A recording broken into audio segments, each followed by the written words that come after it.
Bakwethu siyamukelana njalo kuhlelo lwethu lamaviki wonke buza iBhayibheli likuphendule. Olamukelayo ngentokozo ngumfundisi uEsindlovu.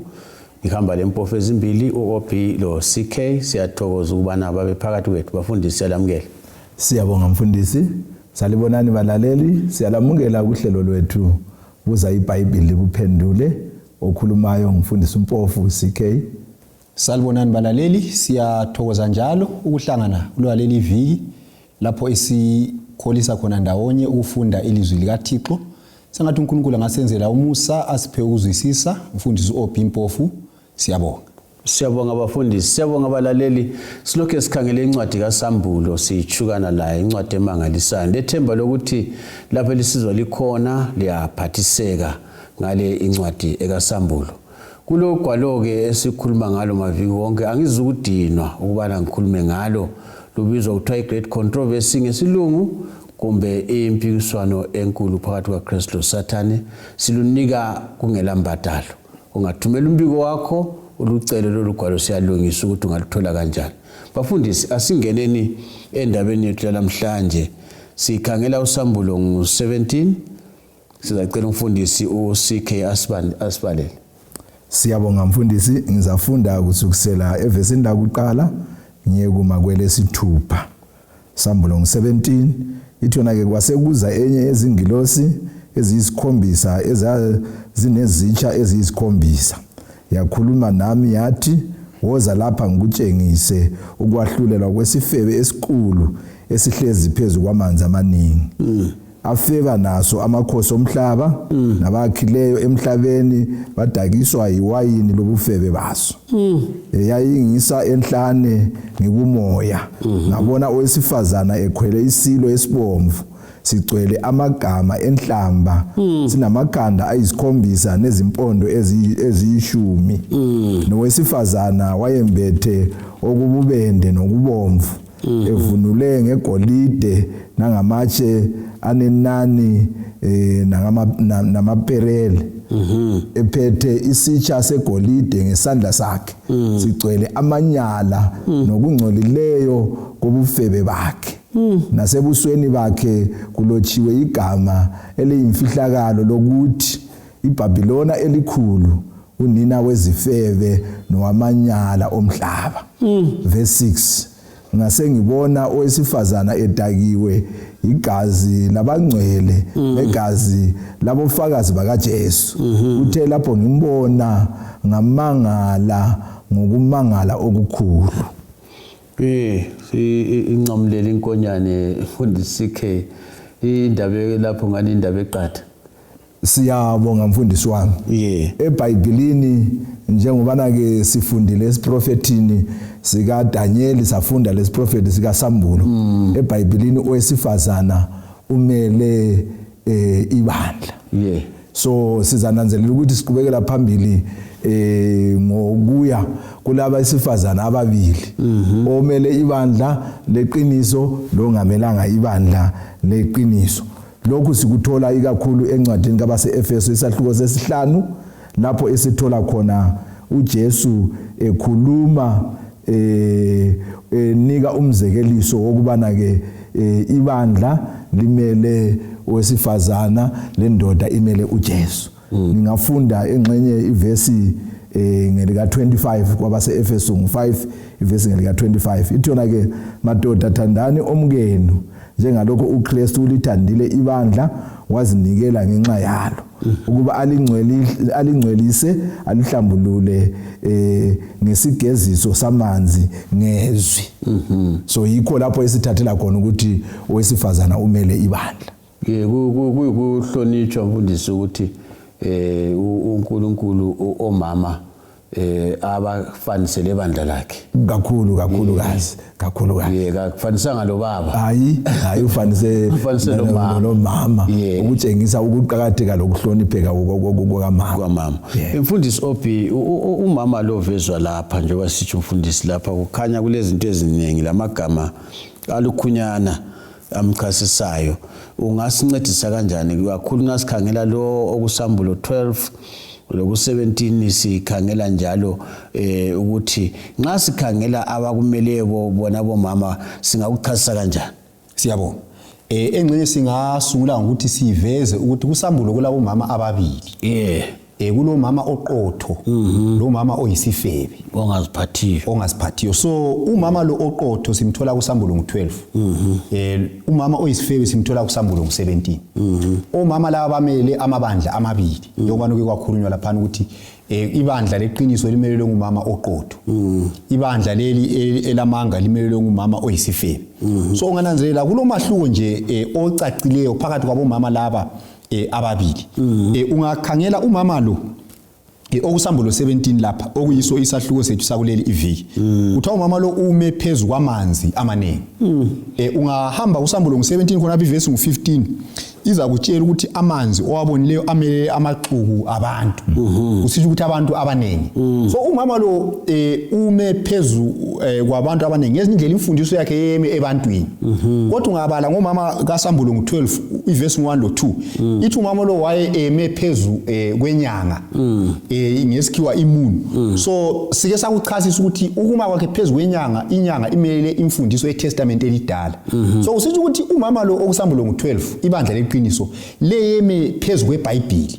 Kusitsho ukuthi imfundiso yalo leli bandla ilawulwa liBhayibheli ilisukela kuTestament elidala iyefika la kuTestament elitsha. Kodwa umama lo oyisifebe ke yamanga eBhayibhelini kodwa weme enkolweni zabantu. Yikho kumelelwa ngamanzi amaningi. Yikho kuthiwa ume phezulu kwamanzi amaningi. Isisekelo sakhe kayiso iBhayibheli kodwa imfundiso yabantu. Ungakhangela futhi umama lo kusambulo ngo-17 lapha kuthiwa uembethe ingubo ezibomvu.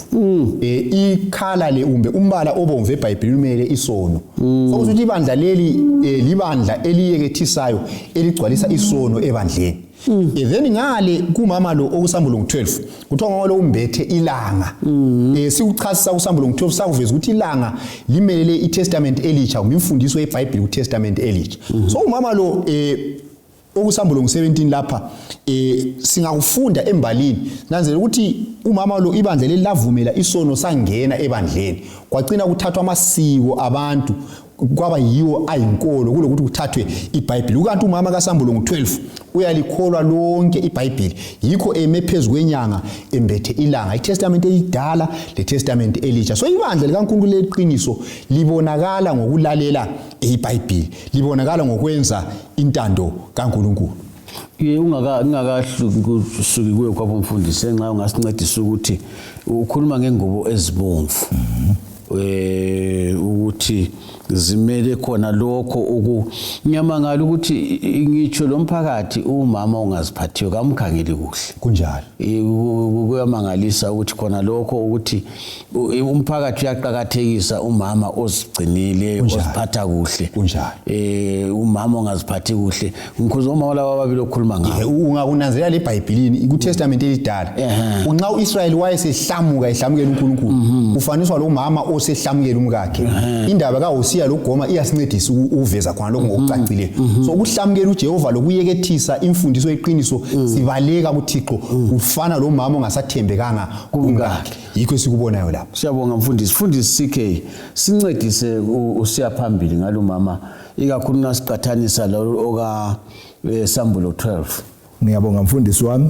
Ngizafunda uSambulo ngo-17 ivesi ngelika4 sike sayifunda bese ngisiyafunda lo Sambulo ngo-12 ivesi ngelakuqala.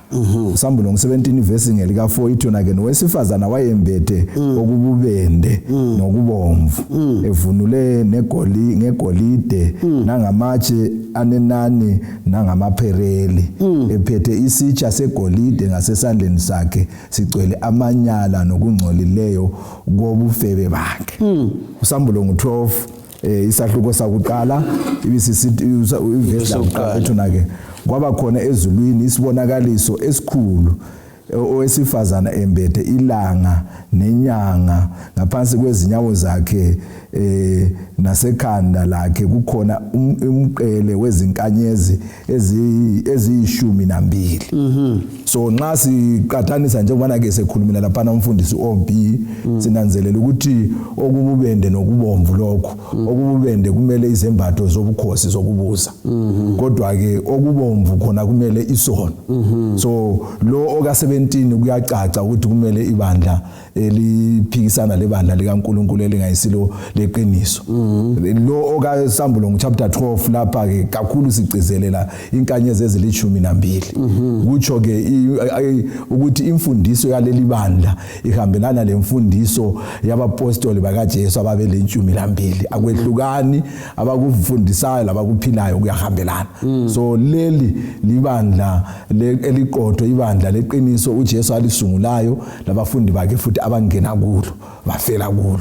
Mfundisi khonapho nxa ukhuluma ngabafundi bakaJesu ngenye indlela utsho ukuthi nxa uPetro engavuswa aye kulelo bandla asozalahleka kunjalo kakhulu injuko eliqotho kodwa ngaya kuleli elinye leli uyalahleka uyamanga kanti lapha kuhamba njani lithe libandla leli ungakasuki khona bomfundisi ukuwaqamba igolide lani izinto ezilemali kungaba lo mutsho thize yini kumbe kuphonga kuba lulimi nje olusetshenziswayo okububende nokubomvu evunule ngegolide langamatshe amaperil kutsho umutsho omkhulu umfundisi wami ngoba amakhosi ethu vele bacecisa izambatho zabo ngegolide lamaperil. Lo mthungameli webandla elingayisilo leqotho ungakhangela izembatho zakhe even lo mqela ufakayo uyabuceciswe ngegolide lamaperil lamatshe omhlobohlobo ejiyeneyo. So kulomtsho omkhulu kakhulu khona lokho. Siyabonga mfundisi OP ufisa ukuthi wengezela khona. Siyabonga. Ungananzelela futhi njalo indaba yegolide leyi iveza inotho yaleli bandla. Sinaze ukuthi ibandla leli lilamandla kwezomkhonomi la senothweni lapha. Ungakufunda embalini uyathola ukuthi ibandla leli lilemali ngoba kulesikhathi lapha babethengisa khona okuthiwa izithupha zentethelelo selling of indulgences ngesilungu. Babe sithi bona nxa umuntu engona kumele abuye kuba priest abhadale nxa efuna izono zakhe zithethelele. So ngaleso sikhathi babuthanisa imali eningi baba lomnotho omkhulu. So indaba yegolide lapha ngoba igolide ilitshe liligugu elimelele inotho kumbe elimelele imali eningi. Ulo ndoda embalini ungamdinga embalini okuthiwa nguJohn Theseli. Nguyaba bemsebenzisa kakhulu ukuthi bathengise lezi zithupha ezentethelelo. Nxa sisiya phambili zakunanzelela ukuthi ngesinye sesizathu esenza ukuthi laba abantu okuthiwa ngama-reformers babuye embalini bathi hayi usindiso kaluthengiswa kodwa bathengisa baba le mali. Yikho lapha kuvezwa izembatho legolide elimangalisayo kutshengisa ukuthi ibandla leli lamandla linothile kwezomkhono. Siyabonga mfundisi. Ufuna ukuqhubekela phambili usincedise usithini ngale. Singaqhubeka futhi sithi thina nxa sikukhangela lapha uvesi ngu5 lapha lo 6 iyasitshela ukuthi ibandla leli libandla elilibhalwe ibizo kuthiwa lapha kulotshwe ibizo eliyimfihlakalo elokuthi iBhabhiloni elikhulu unina weziphingi lwamanyala wonke omhlaba. So lapha sinanzelela ukuthi ibandla leli libizwa kuthiwa lingunina weziphingi unina wezifebe. Sinanzelele futhi ukuthi lokho kusetshenziswa ulimi olungumfanekiso lapha oluveza ibandla kumbe amabandla. So nxa kuthiwa ibandla lilingunina wezifebe kuthi ibandla lilingunina wamabandla amanengi. Njalo sesikuthintile lapho ukuthi nxa ukhulunywa ngobufebe ukhulunywa ngemfundiso. So ukuthi kulamabandla lapha angabantwana baleli bandla. Njengokwesibonelo nxa sikukhangela embalini uzananzelela ukuthi ibandla leli selifundisa imfundiso engayisiyo. Kulabantu okuthiwa ngama-reformers ababuya bathi into efundiswa elibandla kayisiyo. Owaqala wangikhona ovamileyo kuthiwa nguMartin Luther. uMartin Luther wabuya ngesikhathi ibandla lingavumeli abantu ukuthi bazibalele iBhayibheli. Abantu babengazivunyelwa ukuzibalela iBhayibheli.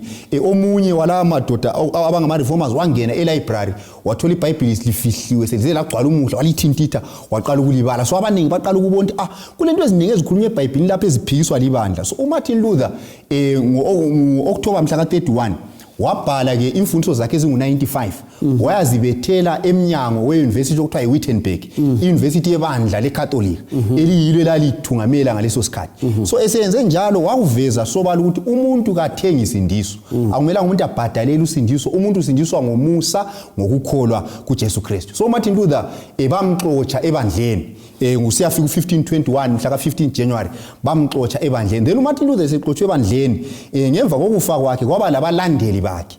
Abalandeli bakhe bazibiza ngokuthi ngama-Lutheran. Kodwa uhlupho lwabakhona ukuthi lanxa babelandela uLuther kabasazange bona bathathele lapho uLuther achiya khona ukuthi babala iBhayibheli besiya phambili, kodwa bala lokho bekhonza ngesonto. Isonto ebuye lamakhatolika. Yikho iBhayibheli sithi ibandla leli lingumama wamabandla amaningi alokho elandela imfundiso zaleli bandla, ikakhulu imfundiso yokukhonza ngesonto abayibo abayisungulayo babuya layo kusukela ngo-321 ngo-AD 321 khona pha. Mfundisi siyabonga. Mfundisi ke ukhuluma ngenkaba ngithi. Uthi umntwana lo nina anti into abahlanganisa inkaba. Kunjalo mfundisi. Umfundisi lapha wophi ukhuluma ngenkaba lusuku lokuqala eviki usuku lesonto. Kunjalo. Lanxa kukhona unye kunengi kodwa kukhanya inkaba enkulu yona leyo. Ungathini nxa sikhangela kungani kanti bengazange badlule lapho abaqala inguquko le abama khona sithi yena uMartin Luther kumbe laba abalandelayo kungani abalandeli bama khona apho? Ngicabanga ukuthi umfundisi njengobana ke usitsho bona abasadinganga ukulandela iBhayibheli ngoba uMartin Luther beqalisa lokho okwenza ukuthi baqalisa ukwenza lokho babuyele eBhayibhelini. Baqhubekela phambili bafunda amaqiniso babe bebona. So kwakumele ukuthi labalandeli babo labo baqhubekele phambili befunda ilizwi likaNkulunkulu laliza kubakhanyisela izinto eziningi. So uzananzelela ukuthi bona laba abazithi bangabalandeli baka Martin Luther ikakhulu eGermany, eDenmark, leSweden kulapha abaqalisa khona ukuzibiza ukuthi bangama-Lutheran. Ngemva kwaMartin Luther kasuye yedwa babuya futhi abanye ababelandela ukuthi iBhayibheli lithini. Owalandelayo omunye wakhona kuthiwa nguJohn Calvin. Laye futhi wabuya wafundisa ukuthi abantu kabalandele okuseBhayibhelini. Kodwa ke wafa engakaqedi ukuthi alandele konke okuseBhayibhelini. Basebezi yena wayeyindoda yayiseFrance lapha ayefundisa khona ke. So basebezibiza ukuthi bangama-Calvinist laba bangalandeli bakhe. Bona bagcina khona phana ukukhanya ayekutholile uyena. Ngabasafuna ukudlulela phambili. Ikakhulu ngakhangela incwadi lezi esizifundayo ezabo Sambulo labo Daniel. Bona kabasafikanga kuzo bajula ukuthi babone ukuthi iqiniso leBhayibheli lithi. Singathi nxa sikhuluma ngamaKristu ensuku zalamhlanje ukuthi kakwenzakala into abantu bahlale khonapho bakhona bangadluli ukwazi ulwazi umuntu engasadinga ulwazi. Singakhuthaza sithini? Esingakukhuthaza ukuthi mfundisi wami ukukhanya esikutholayo kuvela elizwini likaNkulunkulu sikulandele. Ngoba uNkulunkulu angakunika ukukhanya ungasakulandeli awukasaphindi futhi akunike ukukhanya okwengeziweyo. Ngeke sitsho imfundo ukuthi umuntu ongasabaliyo vele usefile kunjalo. Ukuthi kubala kumele ukuthi kube yinto esidingisisayo kuphela. Ulibeke kuhle sibili mfundisi. Anje abantu uMartin Luther bafa begcine lapha bagcine khona. Labalandeli labo sebama khona apho. So kuyikufa lokho. Kanti ukukhanya kuyaphambili. Kuyaphambili. Mfundisi Obi siyabo. So silokho esinanzelela ukuthi kulamaqiniso amaningi lapha ayesenyathezelwe phansi. Elinye leqiniso elasenyathezelwe phansi liqiniso lombhaphathizo. Ukuthi umuntu ikathi ubhaphathizwa njani. Ngaleso sikhathi abantu babebhaphathizwa ngokuchela. Kwasokuyindoda okuthiwa nguUrich Zwingli.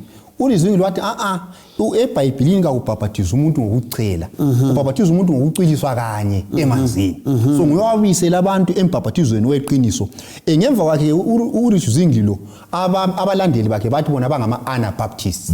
Kodwa labo kabazange baguqule zonke imfundiso ababezithole zikhona ebandleni lamakhatolika. Basala lokho bekhona ngale kwezinye imfundiso. Yikho iBhayibheli lokho sithi lanxa bananzela umbhaphathizo oqondileyo kodwa kulokunye abangazange bakuguqule abasuka lakho khona ngale. So inkaba yona leyana lokho ixhumile khona ngale. Siyabonga mfundisi. Enxa ingakasuki kuwe ngeke ngalalela enye inkulumo omunye ekhuluma ngokuthi ibandla lekhatolika abanye bacabanga ukuthi libandla elachiwa nguJesu. Kule mfundiso njalo kakhulu ezisuku yaxoxwa ngakho. Ungathini? Siyabonga. Yebo batsho njalo ngoba bathi bona kule verse ekuMateyu 16 ukuthi kuthiwa ngizakhela ibandla phezulu kukaPeter ukuthi bangcwaba uPeter phezulu kwengcwaba likaPeter ekwabakho khona ibandla labo khona. Bathi uJesu wayengatsho khonoko. Njalo uJesu kazange athi yena uyakwakhela ibandla lakhe phezulu kaPeter. Ngoba igamelo ukuthi Peter kayisilo dwala uJesu ayikhuluma ngalo. Ngoba igamelo ukuthi Peter ligamelo litshe eliphephukayo.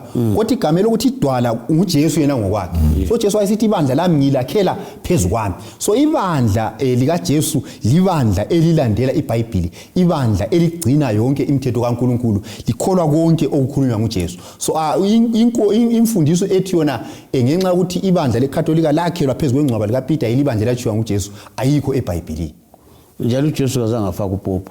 Achi, uJesu kazange afaka upopu. Kazange afaka upopu. Njalo uJesu wathi akula muntu oyinhloko yebandla emhlabeni ngaphandle kwakhe. Utsho njalo uKolose 1 verse 18, uJesu nguye oyinhloko yebandla.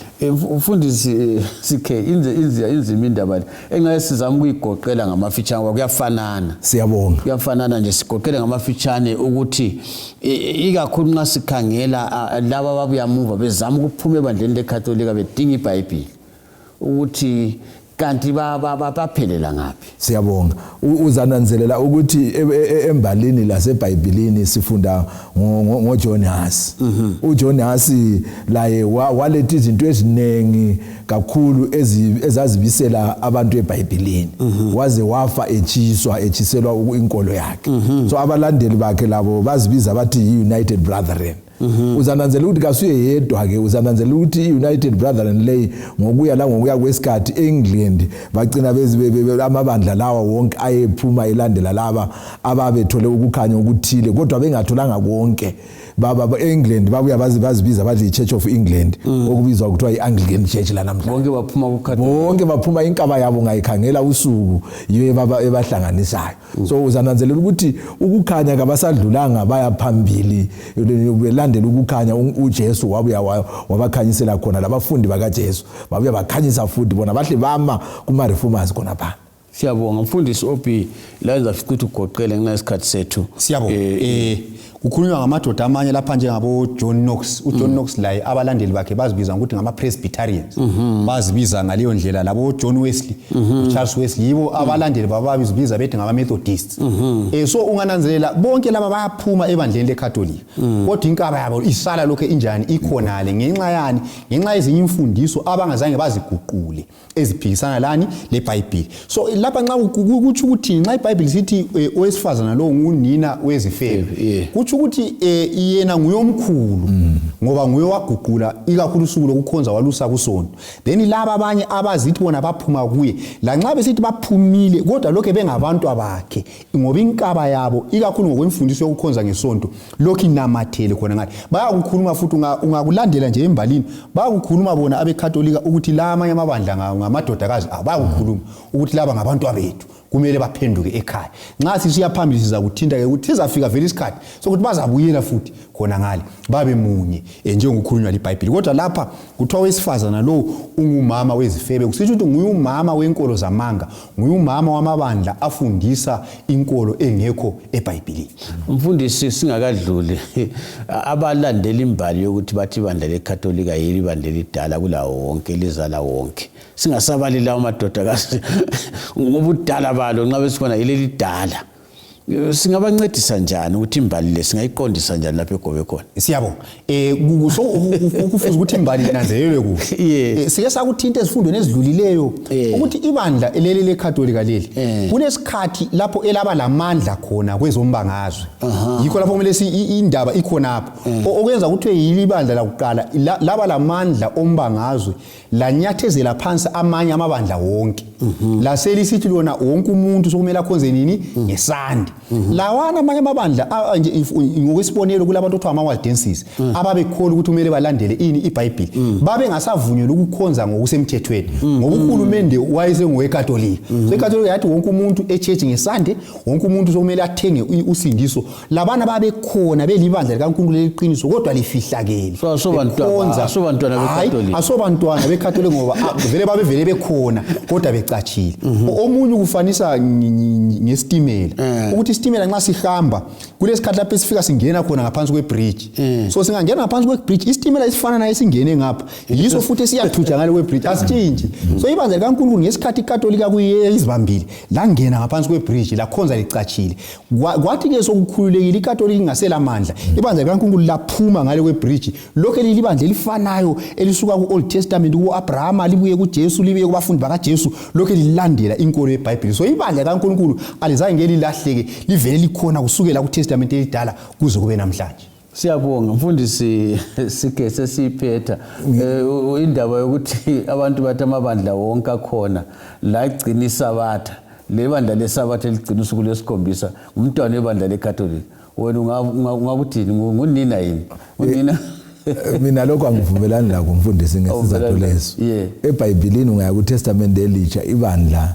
lasungulwa nguJesu uthi esungula ibandla wachiya abafundi bakhe bekulo ungaze uhambe embalini ubale from ekuqaliseni kukaji uJesu lapha emhlabeni uze uyefika kubo 300 BC ngale lapho kwabhabhatiswa khona uConstantine usuku lokukhonza lwalisaziwa kwakulisuku lwangesabatha usuku lwesikhombisa bona abafundi bakaJesu ngenxa yokuthi balala ngala abakwazi ukuthi kulolunye usuku vele olwabuya lwavela so ibandla lakuqala kasobandla leKatolika libandla lasungulwa nguJesu eBhayibhelini. Siyabonga mfundisi siyayigqiba ukuthi ligcwele likuthawu lidakwe ligazi labangcwele kunjalo kumele sithinte leyo singaqedwa sigqiba ngokuthi okunye futhi okugcizelelayo ukuthi ibandla lona leli lokupapa leli labulala abangcwele kusukela ngo538 kusiya ku1798 sike sakuthinta sikhuluma ngoSambulo chapter 12 loSambulo 13 babulala abantu imbali yakufakaza ukuthi abangafika 50 million abantu abababulalayo ngaleso sikhathi so iBhayibheli sithi